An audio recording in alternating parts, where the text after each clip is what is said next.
Good morning all of you. I am Parikshit Pandey. Most welcome in my YouTube channel Pandey classes by Parikshit Pandey. तो साथियों, आज मैं आप लोगों के लिए एक्टिव एंड पैसिव लेकर के उपस्थित हुआ हूं।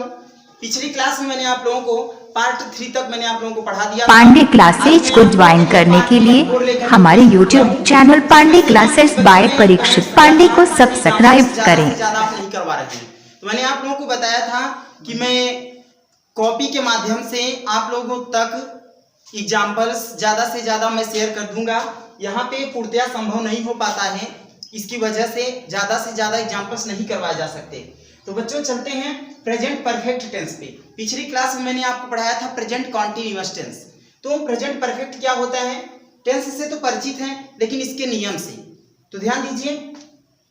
लिखा है कि जब हमारा एक्टिव वॉइस, एवी का अर्थ है एक्टिव वॉइस, जब हमारा active voice present perfect tense के तहत हो तब उसका पैसिव वॉइस बनाते समय सर्वप्रथम एक्टिव के ऑब्जेक्ट को पैसिव का सब्जेक्ट बना लेते हैं और उसी सब्जेक्ट के अनुसार या उसी कर्ता के अनुसार प्रेजेंट परफेक्ट कॉन्टिन्यूअस टेंस की सहायक क्रिया हैज बीन या हैव बीन का प्रयोग करते हैं।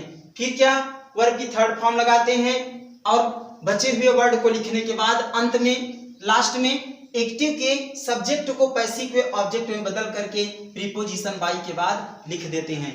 मैंने क्या बताया? प्रेजेंट परफेक्ट टेंस जो होता है वो जाता है प्रेजेंट परफेक्ट कॉन्टिन्यूअस में। ये टेंस जो पैसिव वॉइस बनते हैं एक के बाद एक नीचे आते हैं। सिर्फ कॉन्टिन्यूअस ऐसे हैं कि जो स्वयं अपने ही टेंस की पैसिव वॉइस बनाते हैं और आईएनजी को हटाने के लिए बीइंग का प्रयोग करते हैं। तो चलिए चलते हैं हम एग्जाम्पल्स की तरफ। जैसे मान लीजिए साथियों, लिखा है कि लिखा है he has said to Radha in the night। यहां लिखा हुआ है कि he has said, he means वह हैज सेड का अर्थ होता है कह चुका है, टू राधा से, इन द नाइट मीन्स रात में, अर्थात वह राधा से रात में कह चुका है। तो बच्चों जिसमें क्रिया है ये हमारी क्रिया है कहना। सेड ये आपका मेन वर्ब है। तो हम क्या करते हैं, सर्वप्रथम एक्टिव के ऑब्जेक्ट को पैसिव का सब्जेक्ट बना लेते हैं और उसी सब्जेक्ट के अनुसार प्रेजेंट परफेक्ट कॉन्टिन्यूअस टेंस की सहायक क्रिया या तो हैज बीन लगाते हैं या तो हैव बीन लगाते हैं। तो पता है कि सिंगुलर सब्जेक्ट के साथ हैज बीन होता है, प्लूरल सब्जेक्ट के साथ हैव बीन का प्रयोग होता है।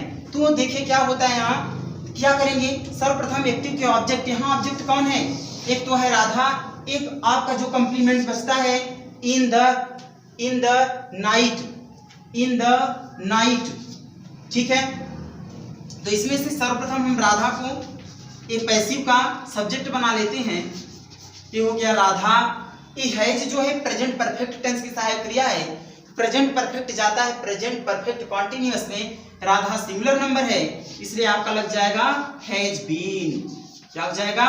Has been. Radha has been, said का थर्ड फॉर्म सेड ही होगा, ये हो जाएगा सेड टू। उसके बाद क्या बचा, इन द नाइट। उसके बाद लास्ट में प्रीपोजिशन बाई का प्रयोग करते हैं और एक्टिव के सब्जेक्ट अर्थात ही को इसका ऑब्जेक्ट, ही का ऑब्जेक्ट होता है हिम। इसका अर्थ क्या हो गया, लिखा है बच्चों ही सेड टू राधा, उसने, he has said to Radha, वह राधा से कह चुका है। इन द नाइट मीन्स रात में, वह राधा से रात में कह चुका है।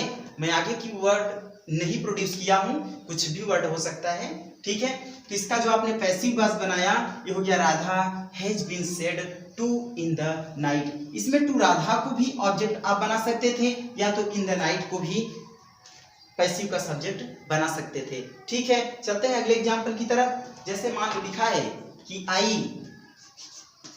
I had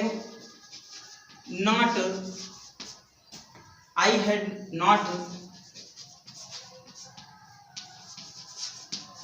completed his work।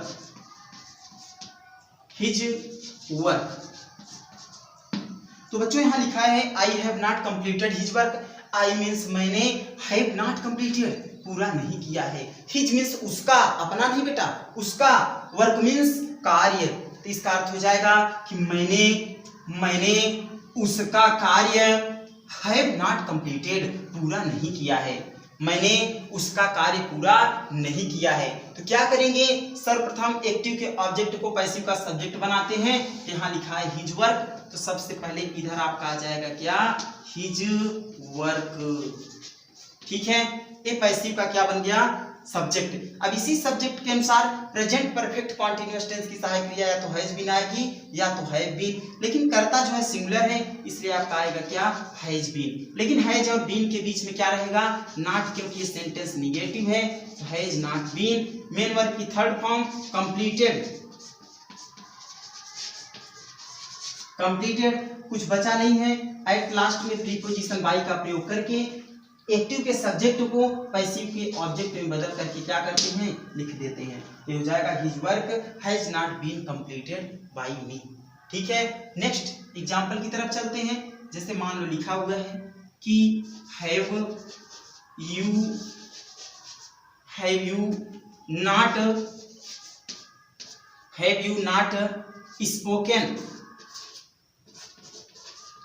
Spoken this statement,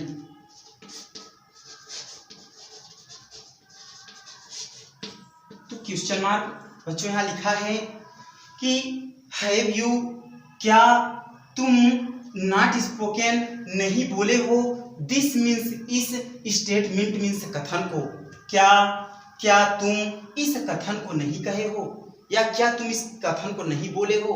तो सर्वप्रथम क्या करेंगे, जो हमारा एक्टिव वाइस है इसकी शुरुआत हेल्पिंग वर्ब से है, तो उसके बाद जो हमारा पैसिव बनेगा, पैसिव की भी शुरुआत हमारी किससे होगी, पैसिव जो बनेगा, पैसिव की शुरुआत भी हमारी हेल्पिंग वर्ब से ही होगी, ठीक है साथियों। तो बढ़ते हैं, देखिए आगे। सर्वप्रथम एक्टिव का ऑब्जेक्ट इसमें कौन है, ए दिस स्टेटमेंट, अर्थात यह कथन। तो यह कथन जब इधर आएगा तो पैसिव का सब्जेक्ट बनेगा, ये आपका सिंगुलर नंबर होगा, इसलिए सहायक क्रिया क्या आएगी, हैज। सबसे पहले हैज और बीन होता है, हैज के बाद में आएगा दिस स्टेटमेंट,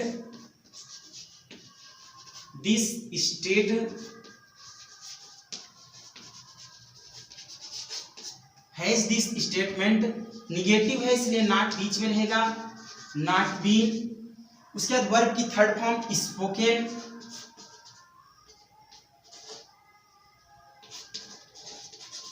और लास्ट में प्रीपोजिशन बाई का प्रयोग करके एक्टिव के सब्जेक्ट को, एक्टिव का सब्जेक्ट कौन है, यू, इसे पैसिव के ऑब्जेक्ट में बदल करके लिख देते हैं, तो यू का ऑब्जेक्ट आपका यू ही होता है, ठीक।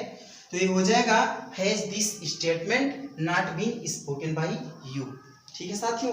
तो नियम को नोट कर लेंगे, मैं आपको पीडीएफ के माध्यम से आप सब तक इसके एग्जाम्पल्स बहुत सारे आप तक पहुंचा देंगे। यदि अगर किसी को कोई प्रॉब्लम हो, जैसे मैं भी हाउ मेनी का नहीं बता रहा हूँ, हाउ मच का नहीं बता रहा हूँ, हुज, विच, हु, इन सब का नहीं बता रहा हूँ, तो इनका एक अलग से वीडियो आप लोगों को प्रस्तुत कर दूंगा। लेकिन आज की क्लास में बस इतना ही, धन्यवाद।